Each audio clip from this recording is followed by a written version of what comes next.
Hey everybody, Akariss here. Welcome to another, as you guessed it, analysis video. So, by the title of this video, you can no doubt be aware which units we'll be covering today.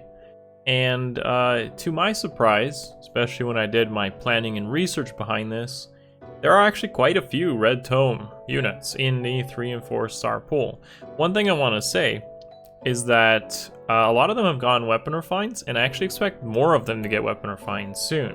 So units like Arvis and Julius are no doubt due for a refine, and Leon as well, actually. Henry as well. So there's like 4 units here that are definitely due for weapon refines, and therefore this video, there might be a few of them which I redo if I feel like maybe a year down the road this feels like it gets a bit outdated. Now, don't get me wrong, the purpose of these analysis videos, is a little bit of a blur before I get into it, is you should use these videos as a way to review whenever a new unit of this class gets released. So for example, when Hubert got released as a Red Tome analysis, use these videos as like a basis to go back to them and go look at your options and what roles these units here that you probably have many copies of, what they can do and what they likely can do better due to their availability, merge potential, and even more uniqueness from their roles. So, and the last thing, keep in mind the unit info below me as a little bit of like a help you when you're like reviewing this stuff. Basically what this means is every time you see a blessing here, and I mean like the light blessing or the astral blessing, assume 2 mythic heroes are added onto the stats. So for example, if we cover Arvis and you see a light blessing, he has plus 10 res and plus 10 HP on top of all the merges or flowers that are shown within the template. And with that said, let's go take a look at Arvis. Arthas, that's not exactly what I meant. Alright, so here he is, Arvis. Despite him not having a weapon refine yet, because I think he'll be due for one, if you actually compare him to the 5-star Katarina, who has a pretty similar weapon, as a weapon refine, and I believe even like an owl tome effect, this means that Arvis is due for a weapon refine and will likely put him in an even better place than he currently is. Like right here, he's already pretty good because his weapon comes with an attack and res ploy, despite them not being level 3, they're level 2 ploys, but that's still pretty good. So he has a supportive weapon. He's got the recover ring. I don't really feel that's useful for AR. Remember, all these units that I cover are strictly based on AR offense or AR defense potential, because that's where the investments matter. So I'm not covering like Arena or PvE where Arvis could be even better, but so for AR, he's got that weapon, it's supportive, ploys are always nice to have, especially if you're trying to control things like restore traps or bonus doubler from like Elwood, for instance, like hitting the highest attack unit, attack openings. You can really mess with the team by making sure you debuff specific units, and that's one thing that I really like about Arvis's Valflame and anyone who really uses attack point in general. So what I've used Arvis for here, and he doesn't have to be like a supportive unit, I just see him that way with Valflame.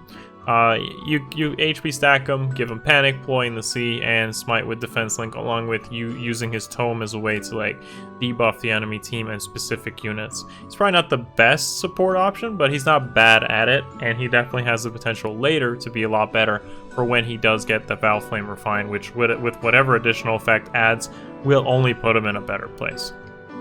Okay, moving on, we got his son, Julius, who, based on his stat spread and weapon, are more inclined to be a tank. Now, Julius is actually one of the rare units that I would probably say is better in Astra than Light, and this is just because he has a very lopsided, see what I did there? Lopsided stat spread where it's mostly in res, like predominantly in res, and lower in defense. What that means is he's one of the better units to place in the Astra just to balance those stats out. Don't forget, Loptis is debuffing anyone he comes into contact with for combat by -6 attack. So his defense and res pretty much go up to like 40, 53 pre-buffs here. And of course, as we've covered in many, if you've watched the Red Sword infantry video, M. Corrin is a very good partner for him. Now this Corrin here is light blessed, don't worry too much about that, it could be astral blessed, and he's running tactics, but Corrin's build should always be dependent on whatever blessing he's doing and what chills he's supposed to provide or buffs. So for example, your Corrin there could be just running drives in the Sea and Seal, and you could run attack res link, defense res link, you know, whatever combination you need just to provide all 4 buffs through either him or someone near him. That could also smite. It's like Air or Naga doing a smite and providing the relevant buffs. Your bonus unit might be an infantry, so you can't run tactic skills. So these are all team comp dependent things, and you really shouldn't take a build like that for Corrin at face value. Make sure you adapt it. Like, as you can see there, Corrin has 1 more attack stat than Julius at max invest, so he can likely soak an attack chill attack, so, you know, attack res link would be good there. His res again is higher, so an attack res link means he soaks 2 very good things. Res wouldn't be higher in light blessing if Julius was there, correction. So you're probably not likely to soak chill res off Corrin, and would need someone else to do that. But the defense and speed will be covered by him and attacks. That's definitely why Corrin would be a good support unit. Julius, and I think one of the other units, probably being Winter Cecilia, are very difficult to take chill res from, but you can definitely do it with a unit who might be running fort defense res, both in the CO and A slot, and like res buffs. Like you could probably pull it off on maybe Naga with a lot of res stacking. I'm not sure, I haven't calculated that exactly, but that's one of the most important things to do with tanks like this. With that being said, don't worry too much about Naga being on a defense team and countering Julius because of his dragon effectiveness weakness. I don't think that's too much of a problem, because I don't see Naga too often on defense. She's been really rare, whereas Air was fairly common, Naga's not so much. What I would very much think why I don't like Julius so much is because it seems like every single patch or every single month there's just more and more dragon effectiveness. And I mean, Legendary Julia recently released pretty much hammered Julius into a spot that's like, if you see an AR defense team with Legendary Julia, and trust me, you will, you're pretty much not going to pick him as your go-to option against that team. That's a given. You're just going to get smacked by really hard effective TA damage, triangle effective damage, and that's it. Like, you just can't use them. But with that being said, when you don't run into dragon effectiveness, and this kind of applies to all dragons, dragons are good until you run into a team that uses dragon effectiveness, and good designed defense teams will run it, whether that's through Ruptured Sky, a Cloud Mayugi, or Legendary Julia, or the regular Julias or Deirdres, who will still put a dent in a unit like this. So, really good unit, and maybe his weapon refine in the future may solve some of his problems, but I can't really say.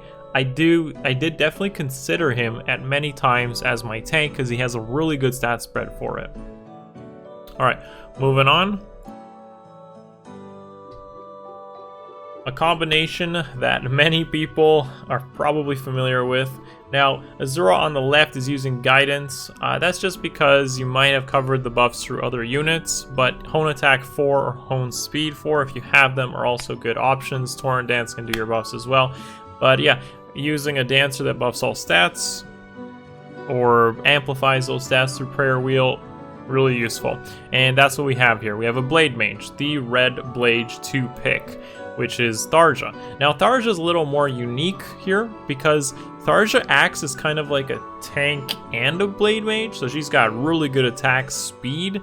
Her bulk is surprisingly high, and I think a lot of people forget HP is actually very important for dodging Tactic Stream and Panic Manner, but she's right at 60, which is not good. You want to be at 61, and 61 is where you dodge the level 5 Panic Manner, or 6, I don't remember where we're at now. I think we're at 5, and those buildings seem to just go up, and they may not have an upper limit to it, so very difficult to snipe Panic Manner will hurt Tharja.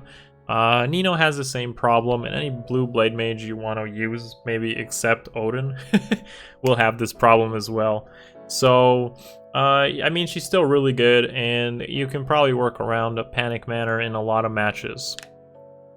With that being said, you know, Tharja has one thing going for her, and that's just her incredible bulk. She will not get one shot killed by really anything. I only think a really high stat stacked, rally trapped Ophelia with an AoE will put her close to dying. If you use her in Astra, that most definitely will kill her since there's a lack of res buffs.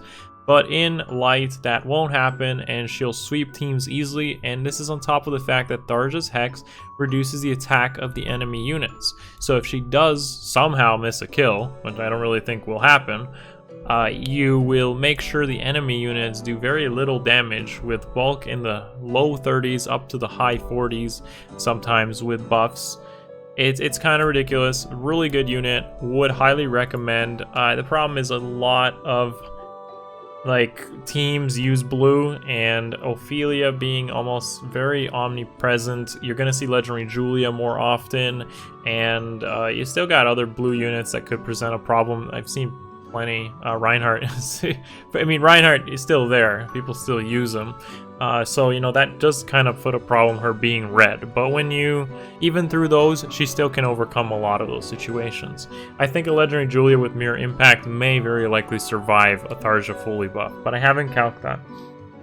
Okay, so here we are at a kind of alternative build for Tharja. If you're worried truly about all that magical damage in the blue category, a plus res Tharja is not a bad idea, because with Tharja's Hex, it's a Blade Mage, so it scales off of buffs, and buffs, once you put them on, there are a lot of damage. So you can actually go for kind of like a mixed tank, super high damage dealer. Null Seed Disrupt, and honestly the Seal of Attack res doesn't seem too bad, because that way you're buffing up your res stat even further without the compromise of like Fortress Res Seal, which lowers your attack. So I like this idea as well. It does do pretty well against horse units because of Null C and their Fire Sweep or Dazzles. But we'll see in just a bit that there is another candidate in the Red Tome Infantry, which does cover the horse units pretty well as well. So with that being said, let's move on. We got Sophia, and a lot of people have forgotten about this unit, but honestly she's ridiculous, even against units that are blue. So her Eternal Tome is a bracing stance effect,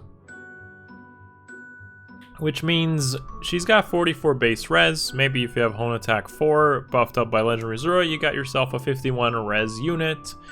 Throw in Distant Defense 4 if you want to make her specifically range effective with the dull range effect on Distant Defense 4, and you got yourself like 50-60 res easily. So even blue mages and whatnot aren't doing much. We can even talk about the fact that that's also a Raven Tome, so stuff like Legendary Alm, even though he has armor penetration, is still not doing too much when his damage overall gets reduced, and someone like Sophia's defense is still in the high 50s and 60s and whatnot. Now, also keep in mind, this is an Astra Blessed Sophia, so if you use her in light, it's like 50 res and still really good defense as well. Like, you know, this is a very flexible, good unit. Her biggest problems though are the fact that, yes, she's red. Second, really low speed, even with buffs, is gonna present a big problem against impact skills.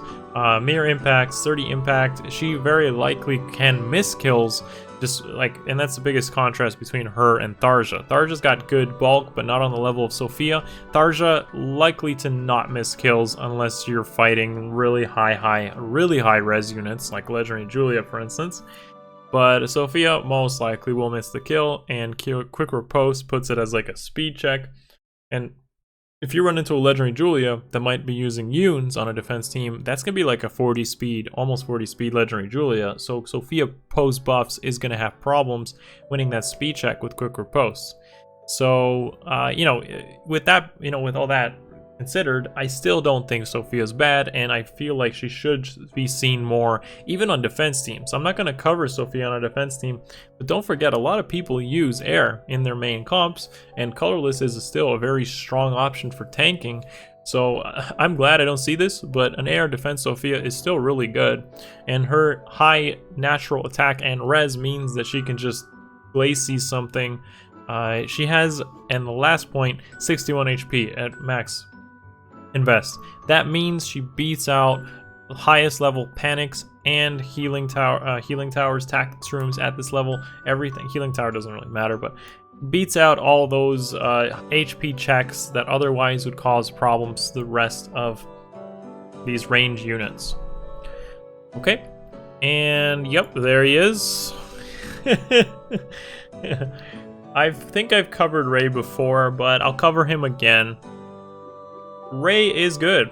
Now, he is good, just like Sophia, another unit that probably isn't used and invested in much, but Raigh is strong at what he needs to do, which is countering horse units. And horse units have been a little bit more prevalent now, and I think they will continue to be prevalent because of just the fact that they have 3 movement. 3 movement will always be good, even if they're not getting exclusive skills, even if they don't have the best stats. It doesn't matter. That range will make oppressions to a player who wants to make good plays. So what do? You create the ultimate counter unit. You don't even have to go for summoner support here. Hermit's Tome has that like dull ranged effect, or dull horse effect. I don't think it's dull range, it's literally dull horse. So if they're trying to use buffs, he'll take care of it. Nullsea beats out all the dazzle healers that you'll definitely see. Close counter, make sure if you run into Roderick with Fire Sweep, you know, Brave Lynn and Elwood, regular Elwood, Brave Roy as well, getting these, you know, refines on horse units will mean that Raigh does end up becoming a little bit more timeless as time goes forward, and this guy has that effective horse slaying weapon. You could even run post res, but I think the effectiveness of effective damage from his tome will put him up ahead, and I do think he will be used as a good counter unit in a team comp should horses give you a problem. And finally, the last unit I'm covering, to no one's surprise, is Lilina. Lilina is a great PvE unit, great arena unit because of chill res on her tome, should you use a bonus unit that hits magic. I don't really see a place for her in air offense right now, because even though she has a lot of damage, she doesn't have speed or bulk, so if you use her, you kind of have to use her in a hit and run fashion. But the thing with hit and run strategies is you should just use cavalry, since cavalry have the best movement. You know, 3 movement, hit and run is best when you're using like Reinhardt or Bravelyn, for instance, or even Luis. I use Luis. So even though Lilina may pack a huge punch, her place is definitely AR defense in Ether raids. And there's multiple ways to run her. You know, you can use Quick Impulse, you don't have to use a Hardy Bearing, you can go for a Rally Trap. This is just a sample build with a huge Glacies supported with Sothis giving the extra res. And Lilina is great for it because she comes with chill res in her tome, so it saves you a B slot on any other unit, including herself, from using it. So if you already have an invested Lilina, she better be on your AR defense comp, because she'll get the job done. The problem with red, though, is it's very competitive on infantry pulse teams, so I assume this would be on like an infantry pulse team. If you're using Sothis, red. Seliph, red. Sylvia, red. And just off that, you already have 3 really good units that you might be using on an infantry pulse defense team. That leaves very little room for Lilina, because all these other units are really good in their own way, and you kind of want to use them on an IP defense team. So yeah, I mean, that's really all it is, guys. So I didn't cover a lot of other units that maybe you think might have a place here, but I honestly don't. Don't even think about Akariss getting a place here. Garnif is too one-trick pony to have a place. The only real thing you could really use Garnif for is maybe a setup with Chronia, I guess, as Garnif taking the 1 support slot. Remember, most team comps are 2 mythics, 1 bonus, your carry, and a support unit. So is Garnif really better than a dancer or Corrin in a lot of team comps? I really don't think so. I made a case for Arvis because I feel he's going to be in a better place soon when they decide to finally pick up those weapon refines for someone like him. And Leon, again, great Colas tome. Sophia's covered here, so if Leon also gets an upgrade to his tome, I totally expect Leon to show up and kick some butt, because that guy's stat spread is also really good. It's pretty much like a direct upgrade to Sophia for the most part. So he definitely has a place should he get his refine. And Mail Morgan, not really in a good place, just because Tharja kind of does everything better than him, unfortunately. Okay, so thank you for watching. As always, if you enjoyed the video, give it a thumbs up, sub to the channel if you haven't already. Please let me know in the comments below, you know, what unit types you want me to cover next, maybe what you think of these units, who are you hoping gets a weapon refined in the future, and who you actually use. If you use any of these guys, please let me know. Thank you guys for watching. I'll see you in the next one. Peace.